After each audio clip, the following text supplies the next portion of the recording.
Hello students, कैसे हैं आप सभी। उम्मीद है आप अच्छे होंगे, स्वस्थ होंगे और घर पे अपनी पढ़ाई कर रहे होंगे। और सभी भारतवर्ष के सभी विद्यार्थी जो कि जिनका एक सपना है कि हमें डिफेंस सर्व करनी है।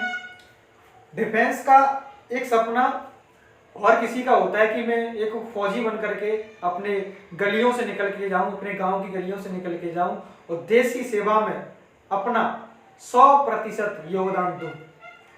हालांकि जितने एस्पिरेंट्स होते हैं, एस्पिरेंट्स का कहने का मतलब महत्वाकांक्षी, जितने भी डिफेंस के महत्वाकांक्षी लोग होते हैं कि हमें डिफेंस सर्व करनी ही करनी है, तो उनके लिए एक बात है कि डिफेंस का मतलब क्या है। फौजी ये नहीं कि फौजी आर्मी में ही जाता है वही फौजी होता है, एयरफोर्स में जाता है वो भी फौजी होता है, और नेवी में जाता है वो भी फौजी होता है, कोस्ट गार्ड में जाता है वो भी फौजी होता है, सीडीएस में एफकेट में वो जाते हैं, सारे के सारे फौजी होते हैं।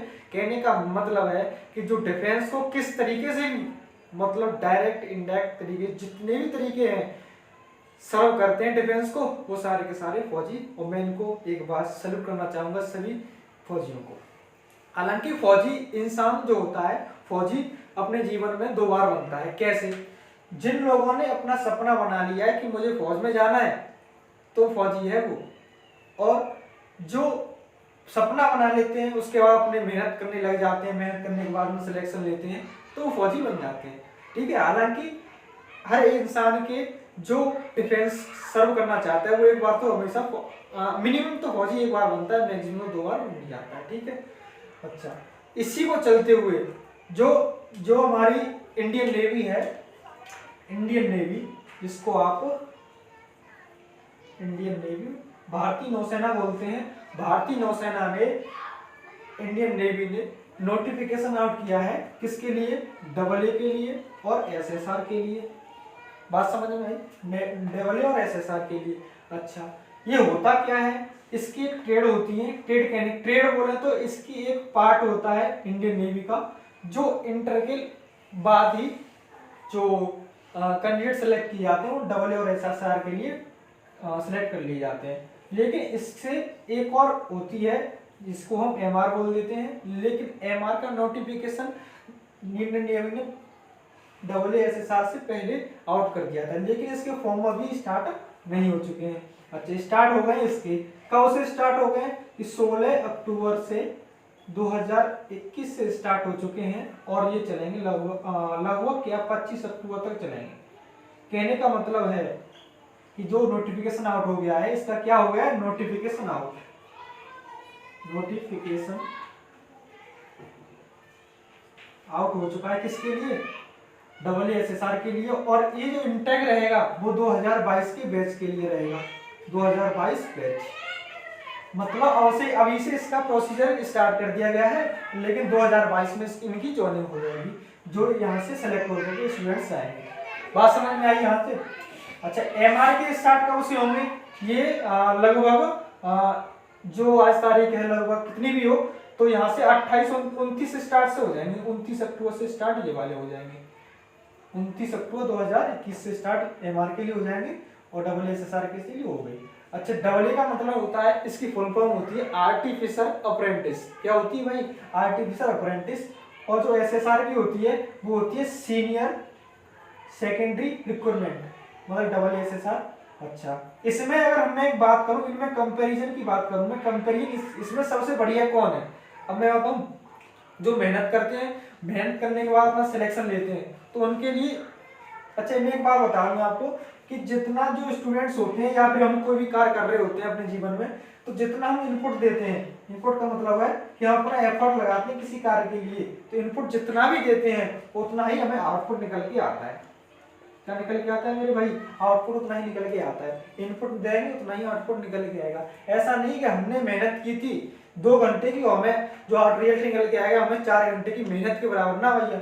2 घंटे आपने मेहनत की और 2 घंटे का ही रिजल्ट निकलेगा, ध्यान रखना इस बात के लिए। तो आप मेहनत करने किस बात की कि आप करवाए चलो देखो यहाँ पर बात करें, इनमें सबसे बढ़िया कौन है? सबसे बढ़िया है AA, उसके बाद SSR, उसके बाद है MR। एमआर में क्या होता है, एमआर में जितने भी कह सकते हैं आप जो स्टीवर्ड होते हैं और शेफ होते हैं जो खाना बनाने का काम करते हैं वो एमआर में आते हैं, और ये तो ऑफिसर रैंक होती है। मतलब कि जो शुरुआत में जो ऑफिसर बनते हैं वो डब्ल्यू में बन जाते हैं, उसके नीचे एसआर और एमआर। बात समझ में आई? अच्छा, इनकी सैलरी के बारे में बात करें तो सैलरी लगभग, सैलरी के बारे में बात करेंगे तो सैलरी में तो ट्रेनिंग के टाइम पे तो कम मिलती है, ट्रेनिंग खत्म हो जाने के बाद में सैलरी बढ़ जाती है, मतलब ट्रेन ज्वाइनिंग हो जाएगी तो ज्वाइनिंग के बाद तो सैलरी बढ़नी है। सैलरी के बारे में बात करें तो सैलरी में 45,000 प्लस पर मंथ सैलरी होती है WSSR वालों की। एमआर वालों की कम होगी क्योंकि एमआर इससे छोटी पोस्ट है, लेकिन छोटी और बड़ी मैटर हमें हमारे पास नहीं करती है, क्योंकि हमें तो बस मेहनत कर रहे हैं तो हमें गवर्नमेंट जॉब तो लेनी है, लेकिन जिसके लिए है वो समझ लो। ठीक है, 16 अक्टूबर से स्टार्ट हो चुके हैं, 25 अक्टूबर चलेंगे, मतलब 9 दिन है आपके पास। 9 दिन में ही आपको इसको फॉर्म को अप्लाई कर देना है। क्या कर देना है मेरे भाई? अप्लाई कर देना है। और अप्लाई करते ही इसमें क्या होगा, अप्लाई करते ही जो नेवी ने नोटिफिकेशन ये वाला निकाला है, किस बेस पे निकाला है? वो निकाला है 12th के परसेंटेज बेस पर, जो आपके मार्क्स हैं उसकी परसेंटेज बेस पर, 12th मार्क्स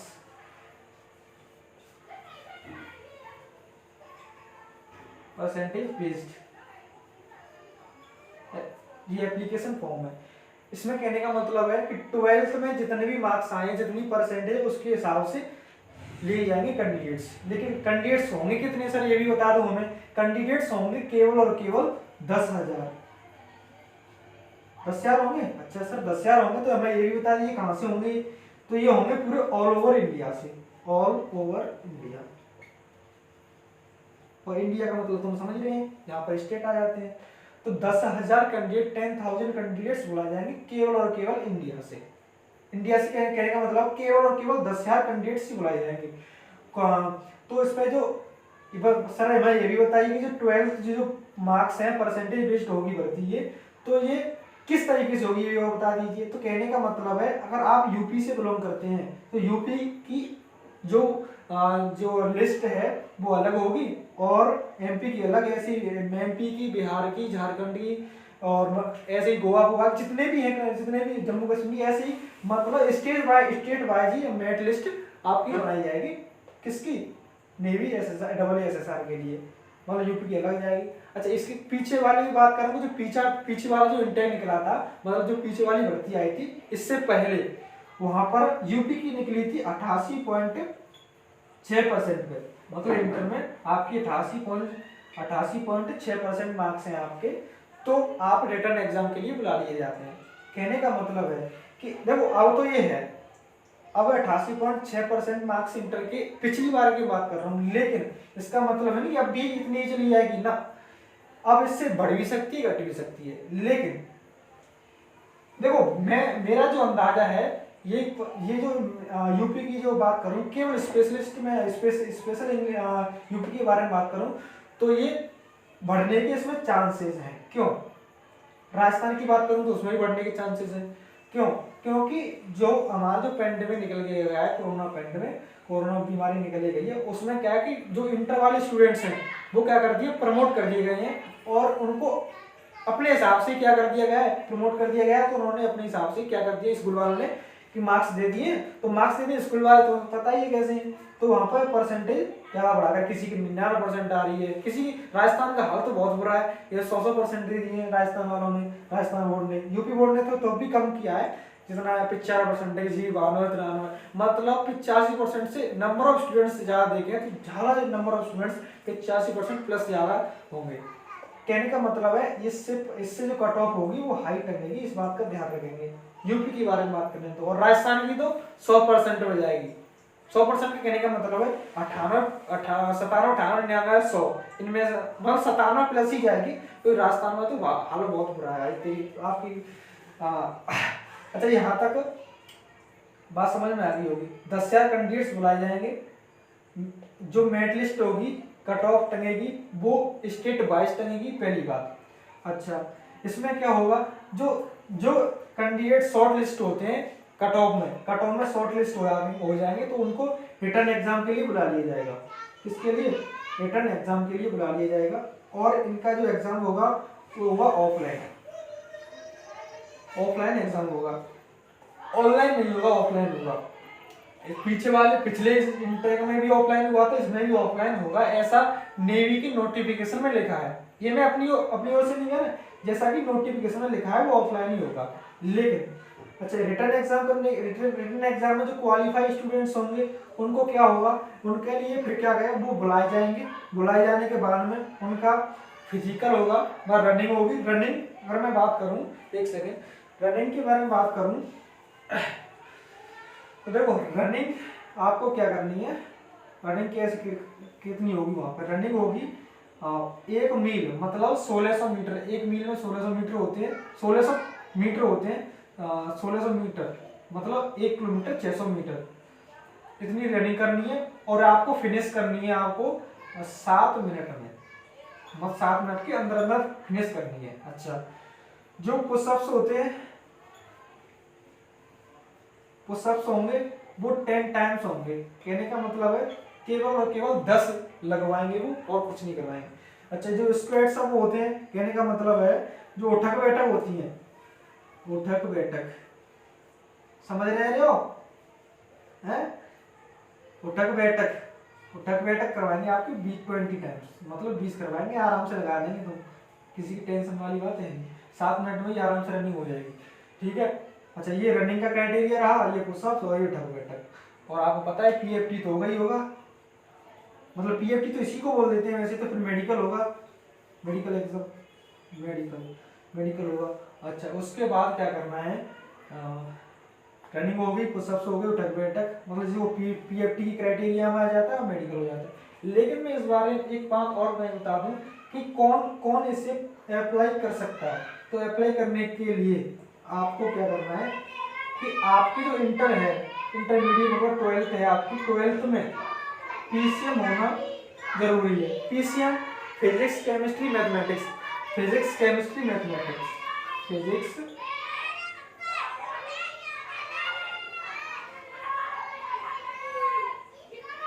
मैथमेटिक्स, मतलब फिजिक्स और मैथमेटिक्स और केमिस्ट्री होना अनिवार्य है। अच्छा, इसमें भी एक चीज दी है कि केमिस्ट्री की जगह पर या तो केमिस्ट्री हो, वो तो अलग ही बात है, केमिस्ट्री हो वो तो अलग ही बात है। केमिस्ट्री की जगह पर आप बायो है आपके पास, तो बायो वाले भी ऑनलाइन कर सकते हैं। अच्छा, बायो के बाद बात करूं मैं तो कंप्यूटर साइंस है जिनके पास,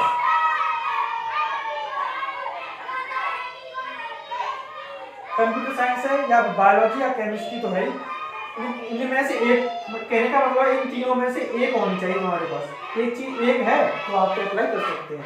बात समझ में आई? Physics chemistry mathematics, physics chemistry mathematics, बात समझ में आई कि नहीं आई? लेकिन इसमें भी एक लफड़ा और है कि 60% होने चाहिए तुम्हारे, इसमें भी 60%, इसमें भी 60%, और 60% तुम्हारे है नहीं तो तुम्हें अप्लाई कर नहीं सकते। तो 60% से नीचे वाले को भर ही नहीं जाएगा, फॉर्म भर जाएगा। इसके बाद में कॉल लेटर आ जाएगा। कॉल लेटर मतलब जो आप ऑनलाइन करेंगे उसी पोर्टल पे आपको क्या आ जाएगा, कॉल लेटर आ जाएगा। कॉल लेटर के बाद आपको एग्जाम के लिए एग्जाम कंडक्ट होगा तब बुला लिया जाएगा, और बुला लेने के बाद में आपको क्या है कि एग्जाम करवाया जाएगा। एग्जाम करवाने के बाद में जो स्टूडेंट्स एग्जाम में पास होते हैं उनको पीएफटी के लिए बुलाया जाएगा, फिर मेडिकल के लिए बुलाया जाएगा। इसमें पास होते हैं उनको ज्वाइनिंग लेटर दे दिया जाता है और आपका हो गया काम। और ज्वाइनिंग लेटर हाथ में आते ही मम्मी पापा के पैर छू के सीधे चले जाना देश की सेवा करने के लिए। भाई बात समझ में आई? अच्छा, यहाँ तक तो ये हो गया। अब मैं बात करूं एमआर की। एमआर के स्टार्ट हो जाएंगे 29 अक्टूबर 2021 से स्टार्ट हो जाएंगे, इसको भी अप्लाई कर देना। यहाँ तक बात समझ में आई? तो यही आपका क्राइटेरिया है और कुछ नहीं है। अच्छा हाँ, एग्जाम कैसा आएगा ये भी तो बात आती है कि एग्जाम की इंफॉर्मेशन होती है सर कि एग्जाम आएगा कैसे। सुन लो एग्जाम में क्या क्या आएगा। तो एग्जाम की बात करूं मैं तो ये तो आने जाने हैं। आने का मतलब है मैथमेटिक्स तो आएगा, फिजिक्स तो आएगी, और आएगी नहीं कोई रोक भी नहीं सकता है। फिजिक्स, मैथमेटिक्स और इंग्लिश, और यहाँ पर थोड़ी सी रीजनिंग भी आएगी, रीजनिंग, और थोड़ी जीएस भी आएगी, कहने का मतलब है। और जीएस में तो पता है करंट अफेयर्स तो उसमें आई जाती है। तो यहाँ पर 5 सब्जेक्ट होती है, 5, केवल और केवल 5 सब्जेक्ट, 5 सब्जेक्ट से या क्वेश्चन पेपर आ जाएगा। बात समझ में आई कि नहीं? इतना ये जो कुछ है, मैथ के क्वेश्चन आएंगे 25, और फिजिक्स के आएंगे 25, इंग्लिश के आएंगे 25, 25 के 75, और इनका दोनों के लिए अलॉटेड होती हैं 25 और 100 नंबर होते हैं टोटल। तो ये हो जाएंगे लगभग ऐसे 75, 15, तो इसके 20 हो गए, तो 20 कितने बचे, 5, मतलब इसे 15 हो गए, वहाँ चलो 15, मतलब ये जो बाकी के 25 बचते हैं वो यहाँ से आ जाते हैं, बस इतनी बात ध्यान रखेंगे। बात समझ में? तो यही क्राइटेरिया है इंडियन नेवी SSR के लिए। बात समझ में आई? और एमआर के लिए तो 29 अक्टूबर से स्टार्ट हो जाएंगे। जो भी इस क्राइटेरिया के अंदर आते हैं, जो भी स्टूडेंट्स, वो फॉर्म को जरूर अप्लाई करें। अच्छा, कुछ लोग सोच रहे होंगे सर हमारी तो परसेंट है 70%, क्या इस पर कॉल लेटर आएगा? तो मैं कहूँ नहीं आएगा, तो हमें कौन सा फायदा है पैसे खर्च करने से? तो मैं इसके बारे में बात करूँ तो तुम्हारे घर से कुछ नहीं जा रहा है। कैसे सुनो, जो एप्लीकेशन फीस है ना, इसकी एप्लीकेशन फीस है, चाहे वो जनरल से हो, चाहे SC से हो, चाहे ST से हो, चाहे OBC से हो, उसके लिए फीस इंडियन नेवी ने रखी है जीरो फीस रखी है। मतलब जो एप्लीकेशन का चार्ज है वो कुछ भी चार्ज नहीं देना है। जहां पर आप CSC से अप्लाई करना चाहते हैं या खुद करना चाहेंगे, उसके लिए तो तुम्हें क्या करना पड़ेगा, कुछ ना कुछ CSC वाले को देना पड़ेगा, जनसेवा केंद्र वाले को। यहाँ तक बात समझ में आई कि नहीं भाई? तो यही था सब इंडियन नेवी के बारे में जो भी कुछ है। लेकिन जो मैं कह रहा था 70% पे एडमिट कार्ड आएगा, नहीं आएगा भाई। क्यों नहीं आएगा? क्योंकि इस टाइम एक तो लड़के गड़बड़ कर रहे हैं जो फॉर्म में कि किसी की परसेंटेज है 70% है तो उसने भर दिया 98%, तो हालांकि उनका कॉल लेटर भी नहीं आएगा। क्यों? सब चेकिंग होती है, ऐसी नहीं है कि डिफेंस एक स्ट्रिक्ट रूल फॉलो करती है सबके लिए। अच्छा, एक बार अपना ध्यान, जो 70% वाले हैं या फिर 80% वाले, कोई भी हो स्टूडेंट जो उनकी परसेंटेज कम है, उसके लिए क्या कर दिया गया है कि उसके लिए एक खुशखबरी ये है कि जो टीचर्स हैं, जितने भी टीचर्स जो ऑनलाइन पढ़ाने वाले हैं, यूट्यूबर्स हैं, जितने भी यूट्यूबर्स जो ऑनलाइन एजुकेशन देते हैं या फिर ऑनलाइन एजुकेशन नहीं देते हैं, वो डायरेक्टली और इनडायरेक्टली तरीके से वो सामने आ रहे हैं, बच्चों की हक की लड़ाई के लिए सामने आ रहे हैं। अपना जो भी फिजिकल है और इकोनॉमिकल जितना भी सपोर्ट देना चाह रहे हैं वो सब कर रहे हैं। जितने भी बड़े यूट्यूबर्स हैं, छोटे यूट्यूबर्स हैं जो एजुकेशन को प्रोवाइड करते हैं, वो सामने आ रहे हैं, जिससे कि बच्चों को, हम जैसे बच्चों को क्या किया जाए, जो डिफेंस में सर्व करना चाहते हैं नेवी वाले स्टूडेंट्स के लिए, वो सामने आ रहे हैं। और कोर्ट में क्या कर रहे हैं, कोर्ट में केस कर रहे हैं, जिससे कि कोर्ट केस के माध्यम से, कोर्ट केस के जरिए से आपको न्याय मिल सके। और न्याय मिलने के बाद में सभी जो स्टूडेंट्स इसके लिए एलिजिबल हैं, मान चलो किसी की 99% तो उसका तो एडमिट कार्ड आ जाएगा, लेकिन किसी की 70% उसका नहीं आएगा, तो इस 70% वाले को अपना हक दिलाने के लिए सभी स्टूडेंट्स और टीचर्स मिलकर के साथ में आ रहे हैं। और इकोनॉमिकल मतलब जितना भी पैसा बन रहा है उन पे, और जो फिजिकल जो भी कुछ कार्य अपने शरीर से कर रहे हैं, मतलब सभी कर रहे हैं, सब सामने आ रहे हैं। तो आप भी अगर वीडियो को देख रहे हैं तो आप भी सपोर्ट बनाइए, ज़्यादा से ज़्यादा ऐसी इन्फॉर्मेशन को शेयर करते चलिए। और अगर कोई भी चीज़ें आपसे, देखो एक टीचर है हरियाणा से जिनका नाम है डिफेंस गुरुजी के नाम से उनका एक चैनल है, डिफेंस गुरुजी के नाम से, तो वो सामने आए हैं। सबसे पहले तो वही सामने आए, तो मैं कहूँगा सभी इनको सपोर्ट करें ताकि सभी स्टूडेंट्स को मौका मिले पेपर देने के लिए। पेपर देंगे तो आपको पता है कि सभी काम एकदम सेट हो जाएगा मामला, ठीक है। तो यहाँ तक रही इन्फॉर्मेशन, जो भी है आपको क्लियर समझ में आ गई होगी, तो उम्मीद करता हूँ जो है सब कुछ समझ में आ गया। तो वीडियो को मैं यही एंड करना चाहूँगा। और कुछ स्टूडेंट्स की डिमांड है सर पे कैसे नहीं आ रहे हैं, पढ़ाते क्यों नहीं है। तो पढ़ाने वढ़ाने की बात नहीं है, आपके सामने आता ही रहूंगा मैं, उसकी टेंशन वाली बात नहीं है कि सर क्या हो गया, क्या नहीं हो गया। तो ठीक है, वीडियो को एंड करते हैं। तब तक के लिए लगे रहिए, keep growing, keep learning, all the best, take care, bye, good night. अच्छा, एक बार हम ध्यान रखना कि आपने अगर डिफेंस का सोच लिया है तो आप डिफेंस में लग चुके हैं, इस बात का ध्यान रखेंगे। मेहनत करते चलिए, और आप जो हवा है वो एक पॉजिटिव वे में बहेगी। तब तक के लिए मैं आपसे विदाई लेना चाहूँगा। नमस्कार, जय हिंद।